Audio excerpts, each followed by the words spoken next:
সুপ্রিয় দর্শক শ্রোতা, আসসালামু আলাইকুম। আজকে বাংলা লিগালের পক্ষ থেকে আমরা অগ্রক্রয় বা হকসুফা নিয়ে আলোচনা করব। অগ্রক্রয় বা হকসুফা ভূমি আইনের খুবই গুরুত্বপূর্ণ একটি বিষয় এবং এই বিষয়টা আমাদের অনেকের কাছেই পরিচিত। আমরা কৃষি জমির ক্ষেত্রে দেখতে পাই যে আমাদের পাশের জমির মালিক অনেক সময় আমাকে না জানিয়ে আরেকজন তৃতীয় পক্ষকে জমি বিক্রি করে। সেক্ষেত্রে আমাদেরকে আসলেও কোনো আইনি অধিকার আছে কিনা সেই জমিগুলো ক্লেম করার বা এই প্রতিকারগুলো থাকলেও সেগুলো আমরা কিভাবে পেতে পারি সেই বিষয়গুলো নিয়ে আমরা আলোচনা করব। অগ্রক্রয় বা হকসুফা দুইটি আইনের অধীনে নিয়ন্ত্রিত হয় কৃষি জমিতে। একটি হচ্ছে মুসলিম আইন এবং অন্যটি হচ্ছে state acquisition and tenancy act 1950 বা প্রজাস্বত্ব আইন 1950। যে আইনে রয়েছে ভিন্ন ভিন্ন বিধান এবং তাদের প্রতিকার পাওয়ার পদ্ধতিও ভিন্ন। তো আমরা প্রথমে শুরু করব প্রজাস্বত্ব আইন 1950। এই আইনের অধীনে আমরা কিভাবে আমাদের অগ্রক্রয়ের দাবিটাকে আমরা স্থাপিত করতে পারবো আদালতের মাধ্যমে।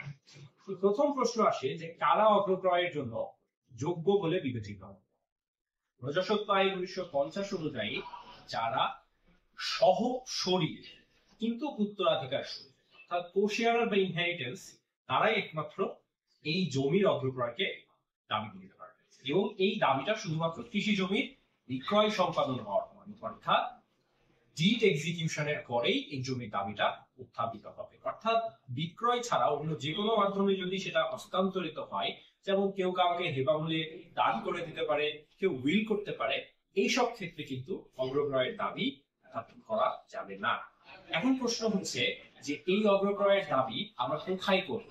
আমাদের জমি বা আমাদের জমি যেই জায়গায় অবস্থিত সেই জায়গায় যে কম্পিটেন্ট সিভিল কোর্ট রয়েছে, অর্থাৎ যে এখতিয়ার সম্পন্ন দেওয়ানি আদালত, সেই দেওয়ানি আদালতে আমাদেরকে এই আবেদন করতে হবে। প্রজাস্বত্ব আইন 1950-এর অধীনে যে আবেদনের মাধ্যমে এই অগ্রক্রয়ের দাবিটি শুরু হয়, তাই এটাকে মিসসেলেনিয়াস কেস বলে আমরা আখ্যায়িত করে থাকি। অন্যদিকে মুসলিম আইনের অধীনে এটি শুরু হয় ক্লেম দাখিলের মাধ্যমে, তাই এটিকে একটা সিভিল সুট বা সিভিল কেস নামে আখ্যায়িত করা হয়। এখন আবেদনপত্র জমা দেওয়ার সময়সীমাটা আসলে করা, যদি জমি বিক্রি হয় এবং প্রজাস্বত্ব আইনের 89 ধারা অনুযায়ী যিনি জমিটা বিক্রয় করেছেন তিনি যদি অন্য কোশেয়ারকে নোটিশ প্রদান করেন এই মর্মে যে তিনি জমিটি বিক্রি করেছেন, তাহলে সেই নোটিশ প্রদানের তারিখ থেকে 2 মাসের মধ্যে আমাদের অগ্রক্রয়ের জন্য আবেদনটি আদালতে উত্থাপন করতে হবে। আর যদি আমাদেরকে ক্রেতা নোটিশ প্রদান না করে থাকে, তাহলে যেদিন আমি এই বিক্রয় সম্পর্কে অবহিত হব সেদিন থেকে 2 মাসের মধ্যে আমার এই অগ্রক্রয়ের দাবিটি আদালতে উত্থাপন করতে হবে।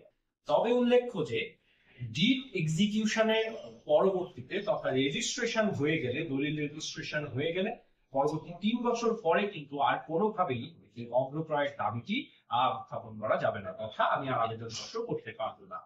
এখন প্রশ্ন হচ্ছে যে এই অগ্রক্রয়ের দাবির সাথে আমার কি কি জমা দিতে হবে আদালতের কাছে। প্রথমত ডিডে বা বিক্রয় দলিলে বা সাব কবলা দলিলে জমির মূল্য যতটুকু হয়েছে ঠিক ততটুকু টাকা জমা দিতে হবে। এরপরে ওই জমাকৃত টাকার উপরে 25 ভাগ ক্ষতিপূরণ আমাকে জমা দিতে হবে এবং ডিড এক্সিকিউশনের তারিখ হতে আমি যেদিন আদালতে আবেদনপত্র জমা দিয়েছি সেই তারিখ পর্যন্ত 8% হারে সুদ আমার আদালতে জমা দিতে হবে। এরপরে আদালত বিবেচনা করে দেখবেন এবং ধন্যবাদ।